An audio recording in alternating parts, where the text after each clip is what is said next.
بسم اللہ الرحمن الرحیم۔ ناظرین، حضرت فاروق اعظم رضی اللہ تعالیٰ عنہ ایک مرتبہ گشت کر رہے تھے۔ حضرت جارود بھی آپ کے ساتھ تھے۔ تو ایک بوڑھی عورت آگے سے آئیں، حضرت خولہ بنت حکیم رضی اللہ عنہ، اور وہ آپ کو اس طرح کہنے لگی کہ اے عمر، میں آپ کا وہ زمانہ بھی جانتی ہوں جب آپ عکاظ کے میدان میں اونٹ چرایا کرتے تھے اور لوگ آپ کو عمیر کہتے تھے، اور پھر جب آپ بڑے ہو گئے تو لوگ آپ کو عمر کہنے لگے، اور اب آپ امیر المؤمنین بن گئے ہیں۔ تو اب آپ لوگوں کے بارے میں، لوگوں کے حقوق کے بارے میں اللہ سے ڈریں۔ وہ اس طرح سے حضرت عمر رضی اللہ تعالیٰ عنہ کو نصیحتیں کر رہی تھی۔ حضرت جارود نے ان کو روکا کہ آپ دیکھیں کہ آپ کس طرح مخاطب ہیں، یہ امیر المؤمنین ہیں۔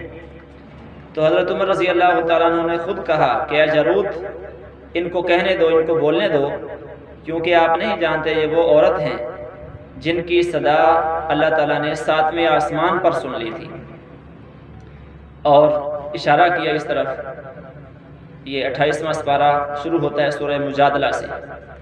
قد سمع اللہ قول التی تجادلک فی زوجہا وتشتکی الی اللہ واللہ یسمع تحاورکما ان اللہ سمیع بصیر، کہ تحقیق اللہ تعالیٰ نے سن لی اس عورت کی بات جو آپ سے اپنے خامد کے بارے میں جھگڑ رہی تھی، اور اللہ تعالیٰ جل شانہ تمہارے جھگڑے کو، آپس میں بات چیت کو، مکالمے کو سن رہے تھے، اور اللہ تعالیٰ سننے والے، جاننے والے۔ اور اللہ تعالیٰ نے یہ بھی فرمایا وَتَشْتَكِي إِلَى اللَّهِ، اور وہ اللہ سے جھگڑ رہی تھی، اللہ سے جھگڑا کر رہی تھی۔ یعنی مطلب یہ کہ اب واقعہ اس کا میں مختصر بیان کر دیتا ہوں۔ حضرت خولہ بنت حکیم رضی اللہ تعالیٰ عنہ کے خامد نے ان سے زہار کر لیا۔ زہار کا معنی ہوتا ہے کہ یوں کہہ دینا اپنی بیوی کو انت علیہ کا ظہر امی، کہ آپ مجھ پر میری والدہ کی پشت کی طرح ہیں، یا یوں کہہ دینا انت علیہ کا امی، آپ میری ماں کی طرح ہیں۔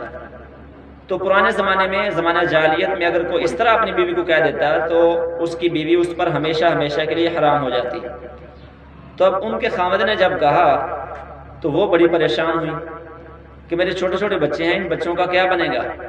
تو وہ اسی طرح پریشانی کی حالت میں نبی پاک صلی اللہ علیہ وسلم کے پاس آئیں کہ یا رسول اللہ، مجھے میرے خامد نے یوں کہہ دیا ہے، اس کا کوئی حل بتائیے، قرآن پاک سے اس کا کوئی حل بتائیے۔ آپ نے فرمایا کہ اس کا تو حل نہیں ہے کوئی، بلکہ آپ اپنے خامد پر حرام ہو گئی ہیں، کیونکہ پہلے دستور یہی چلا آ رہا تھا۔ لیکن وہ اللہ سے شکایات کرنے لگی کہ اللہ اس کا کوئی حل نکالو، یا اللہ میری اس مصیبت کو، میری اس پریشانی کو دور کرو، اور مجھے اس مصیبت سے، پریشانی سے نکالو۔ یعنی وہ اللہ تعالیٰ سے گویا کہ شکایت کر رہی تھی۔ تو اسی طرح جب آپ صلی اللہ علیہ وسلم نے اس کو جواب دیا کہ اس کا حل نہیں ہے، تو وہ روتی ہوئی اور شکایت کرتی ہوئی واپس گھر چلے گئی۔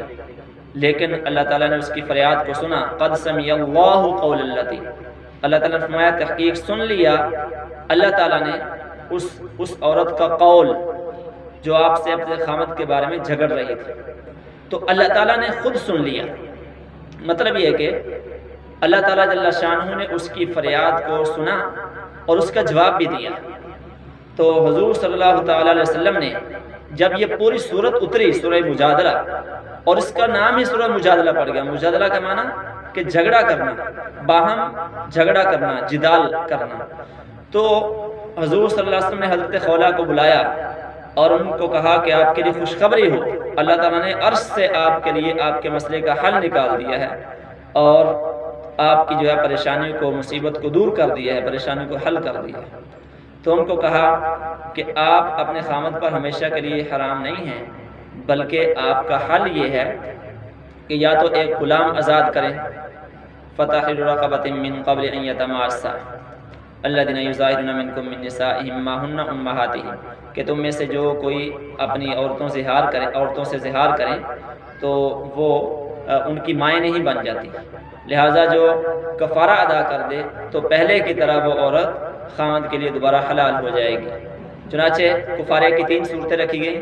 ایک یہ کہ غلام آزاد کرنا، اور نمبر 2 اگر غلام آزاد نہیں کر سکتا تو 60 روزے رکھنا، اور اگر 60 روزے نہیں رکھ سکتا تو 60 مسکینوں کو کھانا کھلانا، یہ 3 صورتیں سامنے رکھ دی گئی۔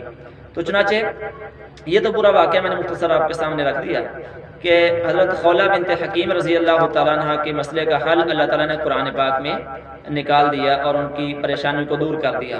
تو حضرت فاروق اعظم رضی اللہ تعالیٰ عنہ حضرت جارود جو کہ ان کے ساتھ تھے ان کو کہنے لگے کہ اس عورت کو نہ روکو، اس لیے کہ اس عورت کی بات تو اللہ تعالیٰ نے 7ویں آسمان سے اوپر سن لی تھی، تو ہم اس کی بات کیوں نہ سنیں، ہم زیادہ حقدار ہیں کہ اس کی بات سنیں۔ چنانچہ اس سے 2 سبق ملتے ہیں، ایک تو یہ حضرت فاروق اعظم رضی اللہ تعالیٰ عنہ کس طرح سے اپنے ایک جو رعایا میں سے ایک عورت کی بات سن رہے ہیں اور اس کی نصیحت کو قبول کر رہے ہیں، اور دوسرا یہ کہ عورتوں کا احترام سکھایا کہ کوئی عورت بھی آپ کو روکے اور آپ کو کوئی بات کہے، نصیحت کرے تو آپ اس کی بات توجہ سے سنیں۔ چنانچہ حضرت عدی بن حاتم رضی اللہ تعالیٰ عنہ جب اسلام قبول کرنے کے لیے آئے تو نبی وہ اپنا واقعہ ذکر کرتے ہیں کہ ہم دونوں جا رہے تھے، میں اور اللہ کا نبی صلی اللہ علیہ وسلم، تو راستے میں ایک عورت نے